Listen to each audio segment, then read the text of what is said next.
Welcome to How Preschool Teachers Do It. This is Alison Kentos. I am an early childhood educator. And this is Cindy Tarabush. I am an early childhood consultant. This podcast is for parents and early childhood professionals. Let our experience and research-based knowledge become your guide. Hi, preschool peeps. Hi, peeps. At the beginning of school year, we thought that it would be super helpful to teach you some of the abbreviations and acronyms that just fill our environment. No one loves an abbreviation or an acronym more than people who work with young children. Yes, so true. And we have been in situations where people have either said, I don't understand what this stands for. Or like I've said something and they just looked at me like, what is that? Yeah. So one of these like, yeah, what she's talking about. I'm going to smile through it. Yeah. And I'll look it up on Google later. Yeah. I'm going to smile and nod. I don't know what this person is talking about.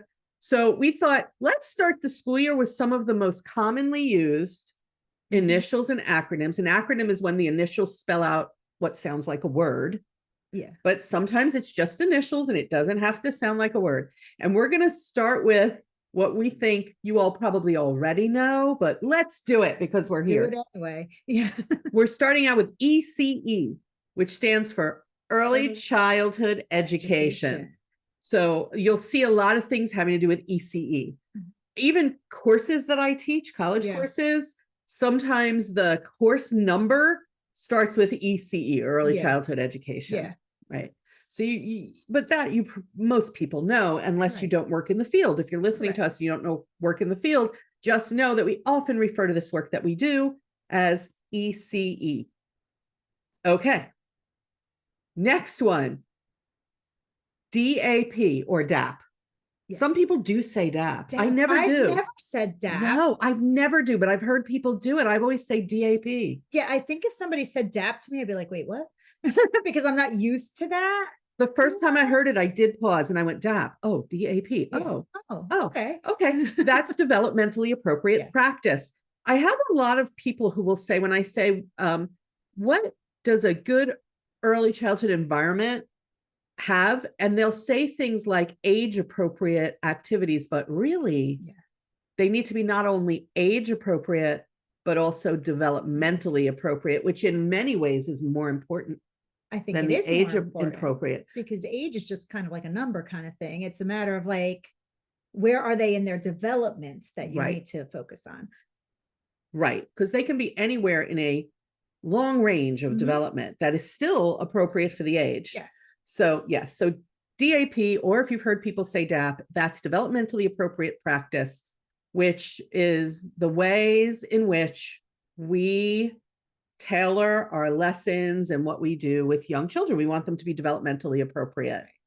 And that DAP comes from the acronym NAEYC.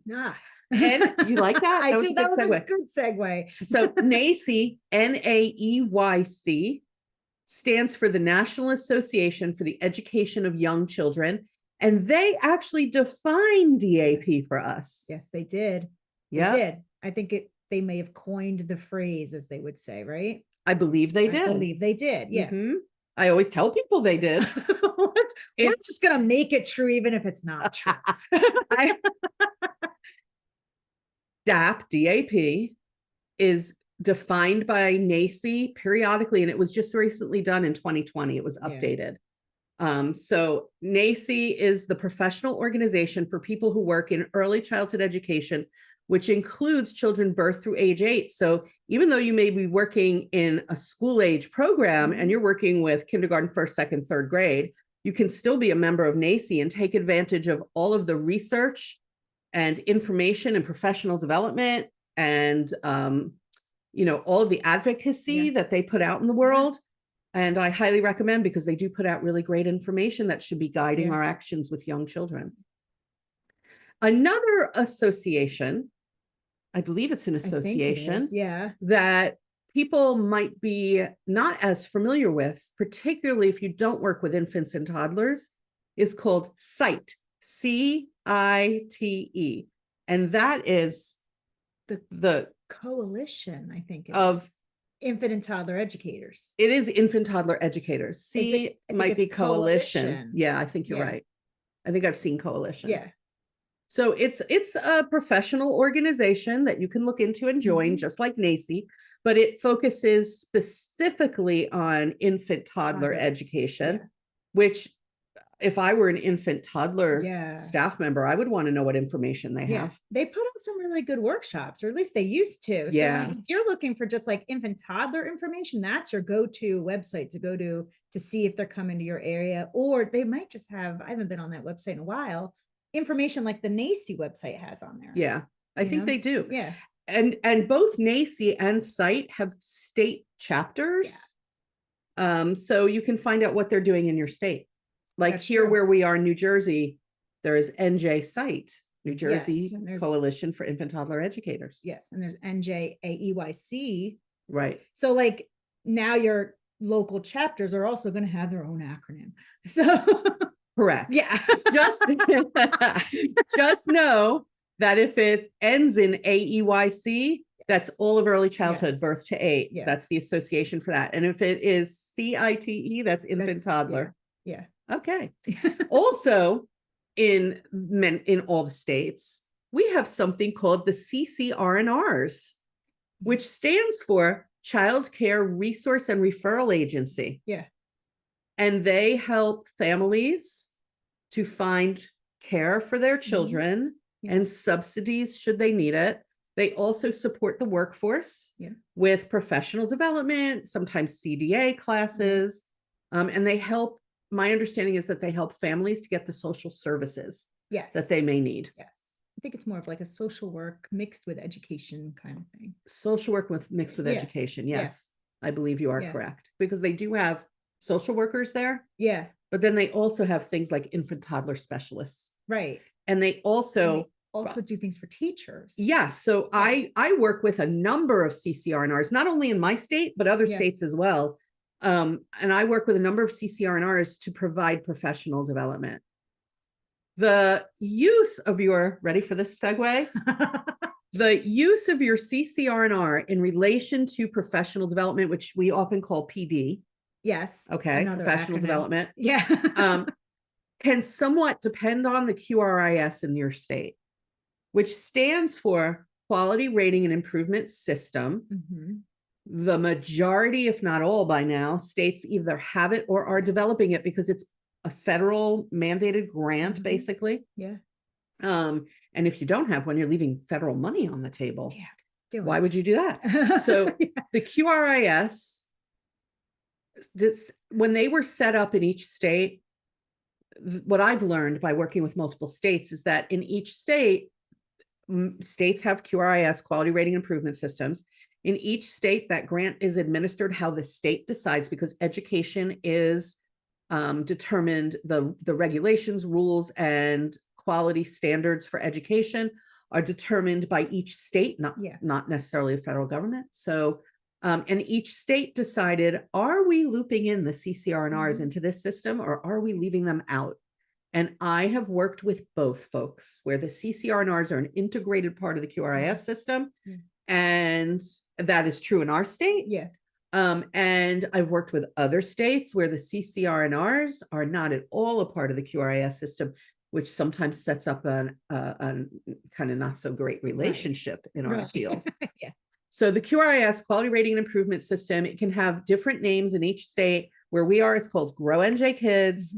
In New York, it's Quality Stars New York. In Pennsylvania, it's Keystone Stars.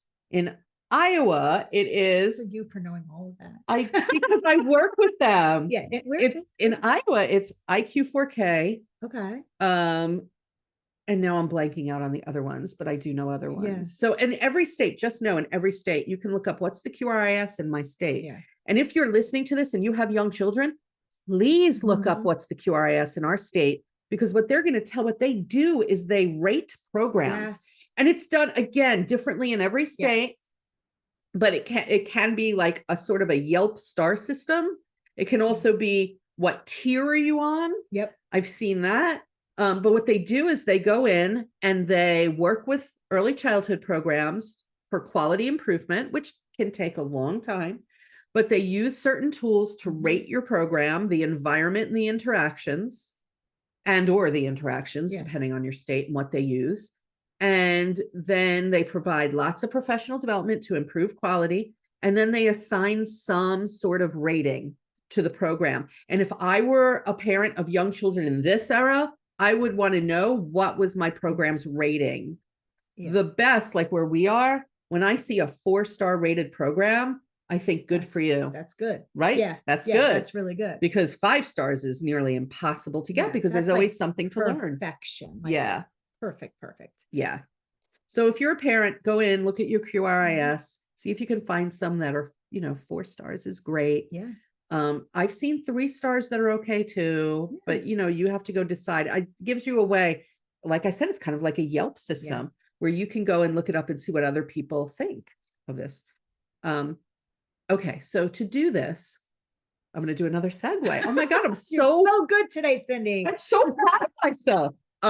We don't plan this either. That's No, what's we are. amazing. For those of you who might have guessed already, we are totally unscripted. No, what gave it away? Because we don't go on tangents on a daily, regular basis. I mean, Just saying. yeah. All right, here's my next segue.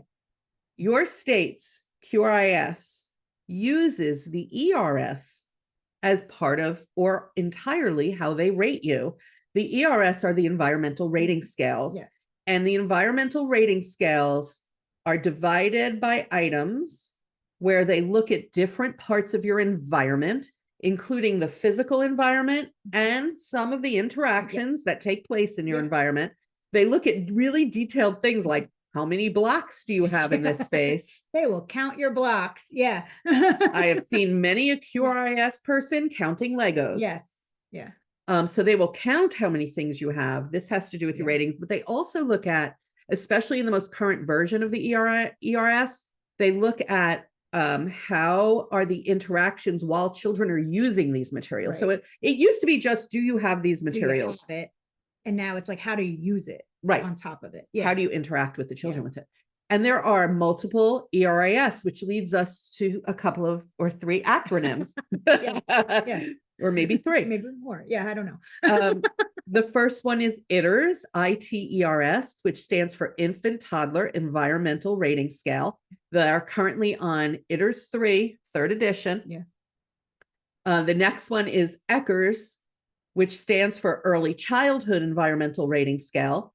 They are also on their 3rd revision. Yeah. And ECHRS is done, this rating is done in spaces that have 3 to 5-year-olds in a center-based program. Right. So both ITERS and ECHRS, the first one being infant toddler, the second one being 3 to 5-year-olds, are used in center-based programs.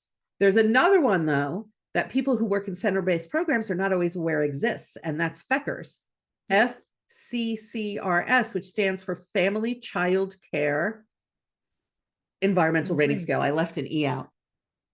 FCCRS. It should be FCCERS. ERS. Sorry, I left the E out when I did this.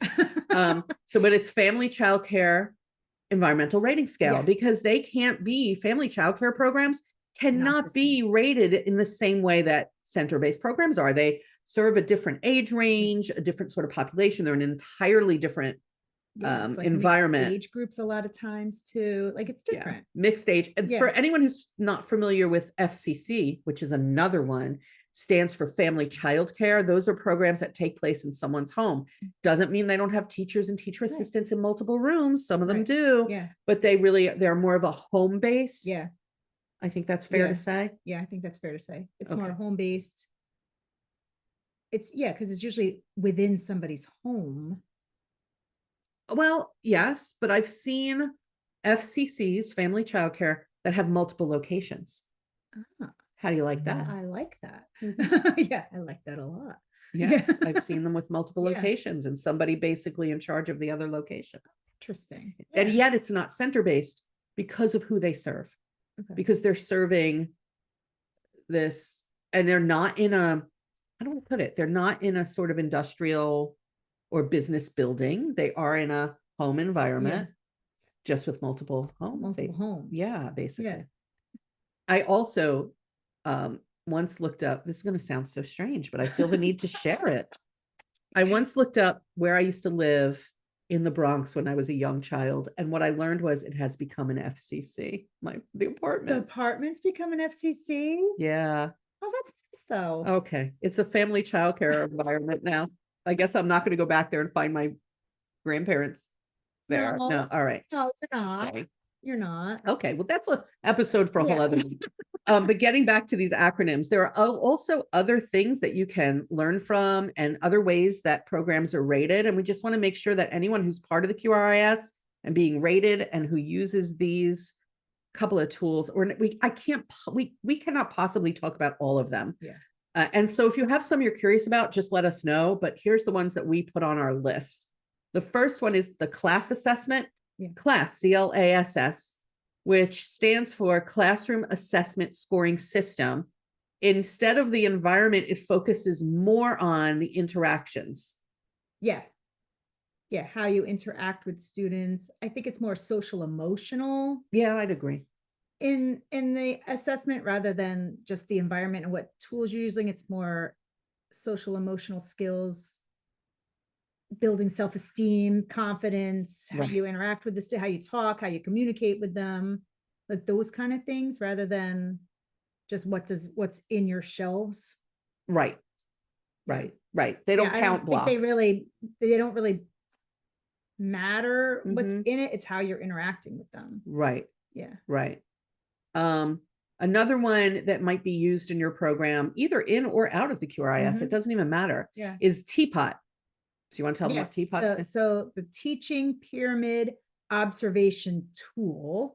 This is evaluating how you use the pyramid model, which has to do with behavioral interventions. Yes, it's more behavioral interventions, but also a little bit of like interaction, self-esteem, social emotional learning. Do you have a calming center in your room that children can go to go calm down? Have you taught them how to like calm down methods? Have you taught them mental health stuff, like those kind of things in your classroom? I hope if you have a calm down area that it's not the same as the cozy corner, because that's a different thing. Cozy corners are for children to self-select to be alone. Yeah. And if you do have a calm down area, you should be going into it with very young children because they don't know how to calm down by themselves. They're just feeling frustrated over there. But that's my little aside. Yeah. But I also think like, especially with the teapot, is like, are you teaching them these methods of calming down to everyone, not just when they're in that calming center? Correct. Have you taught that to them beforehand so that if they get to that point where they need the calming center, the goal, I think, is that by the end of the school year, they need less and less of you. Right. You are peeling away, but don't just send them there. And if children at the end of the school year still need you, go there. Go there. Yeah. Okay, more of these acronyms and initials and abbreviations. And by the way, before we go on to the rest of them, I just want to say this while you're all still here and listening, I hope.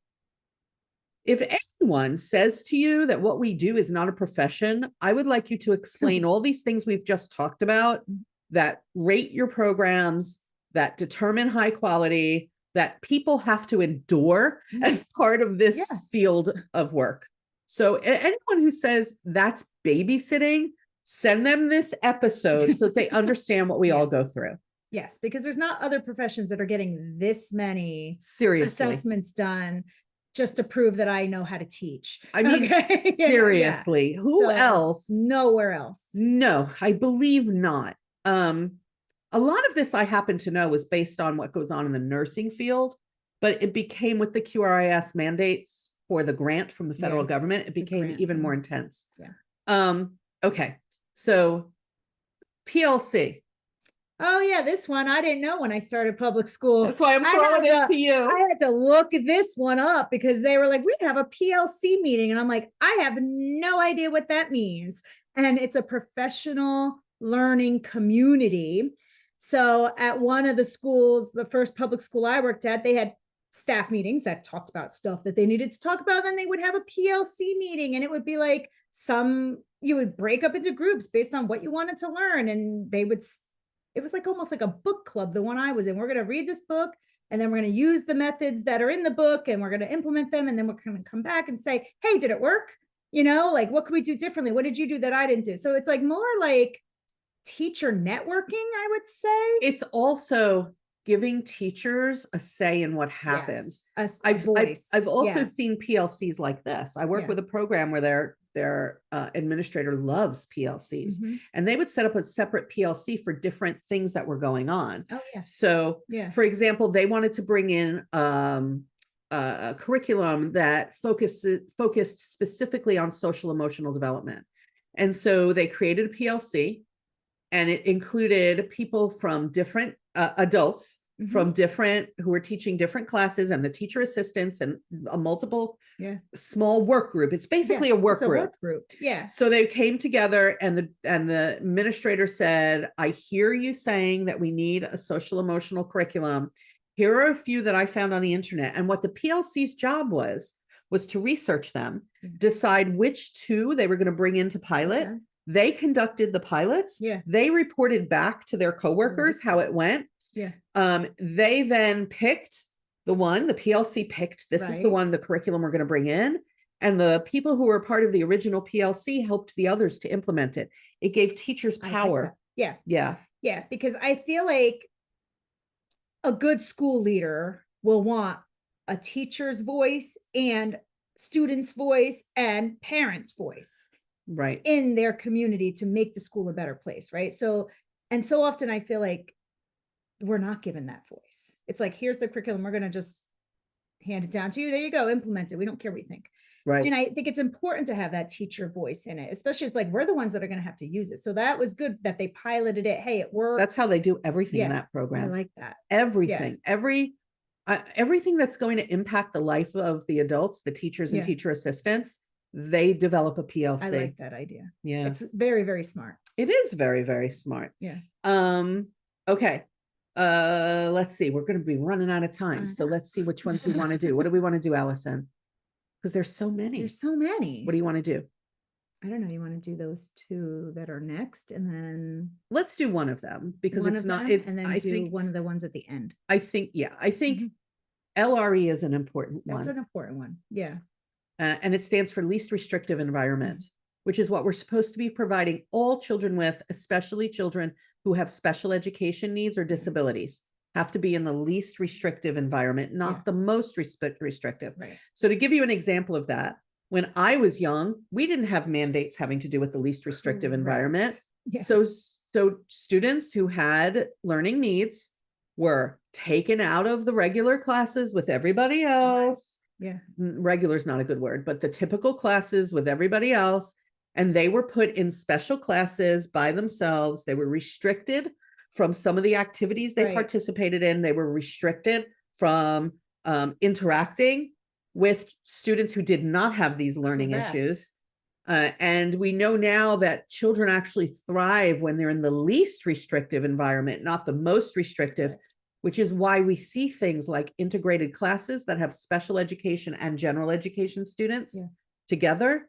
It's why we see even children who do need some sort of separate class for some reason, doing things like lunch and gym and other activities with the general population, because for those subjects, they are in the least restrictive environment, or for those times of day. So we're always aiming to put students in the least restrictive environment, not the most, like it was when I was a kid. Right. Because I think when we were kids, it was so segregated. Like, you didn't even interact with the students that were in those special needs classes. Yeah. And it's a service to the people who are typically developing too, in my opinion. Like, it's like there is no need to separate anyone anymore. Like, you should be in the least restrictive environment. Right. It's the same with adults. You should be everybody in the world, no matter what your profession, should be in the least restrictive environment. Right. You know, like, why are we segregating students? Yeah, like it's not good. Yeah. All right, let's do one more and then we're going to wrap it up, but stay with us for the wrap up. Yeah. Okay. And I want to do the last one on our list, Allison, Because I don't know that one. There you go. And the one before that is something that I struggle with. So let's do, okay. I don't necessarily agree with it. I agree with that too. And all the preschool peeps are like, what don't they agree with? Well, if you want to know that, you're going to have to do a couple of things. You're going to have to contact us. Check out our website. howpreschoolteachersdoit.com, because I'm Yeah. not telling you which one I don't agree with. No. Okay. Okay. So the last one on our list was ABC analysis. And this is what we do to document children's behavior to figure out what is causing challenging behavior. ABC. A stands for the antecedent, which is what happened immediately before the behavior occurred. And I mean immediately. Did you give the child a directive? Did somebody walk in front of that Right. child? Like what happened immediately before? The B stands for the behavior itself, what you saw and what you heard. No editorializing, no deciding why the child did it, Yeah. no figuring out how the child felt, just exactly what you saw. For example, you might say the child hit another child, Right. because you could see that. Yeah. Or you might say the child started screaming, because you can hear that, but you can't put in your opinions, your bias, your Yeah. motivations. It's just what they did. And the C stands for consequence, but it's not what you think, folks. It is not a consequence you impose. It is the natural consequence. What do all the people in the room do when this behavior occurs? For example, do all the adults stop in their tracks and turn and look at this child? Mhm. Do all the children start screaming to the teacher when this happens? Do all the children start laughing when this happens? And the reason we want to document the day, the time, and the ABC is because the antecedent will tell us what is likely triggering this behavior. Mhm. You document it to see what's happening over time, because you'll find the same thing Yeah. keeps triggering it. And then the consequence, what the people do immediately after, is what feeds the behavior. Yeah. So that's the one that I wanted to end with. That's a good one. Thank That's you. a very good one. Thank you very Yeah. much. If anyone is interested in a template for that ABC analysis of behavior, I have it. And again, here's what you have to do. You have to go to our website, howpreschoolteachersdoit.com, and contact me through the contact form. Allison and I both get those Yeah. contacts, and I will happily send you a template for an Yeah. ABC analysis. You can also go into our website and find out how to watch us and see us Yeah. on the Spaces by Wix Yep. app, Yep. which has a discussion forum sort of thing, I Yeah. believe. So you can do that too. Let us know if there are other initials or acronyms that you are wondering about, that Right. you're kind of embarrassed to ask about, maybe. We could do a part 2. We could potentially. So many acronyms. There are. And let us know if you want anything like that ABC analysis chart. Okay, folks, this was long. This was really So sorry, we're gonna catch you next time with maybe a shorter episode. Yes. Okay. Bye, peeps. Bye.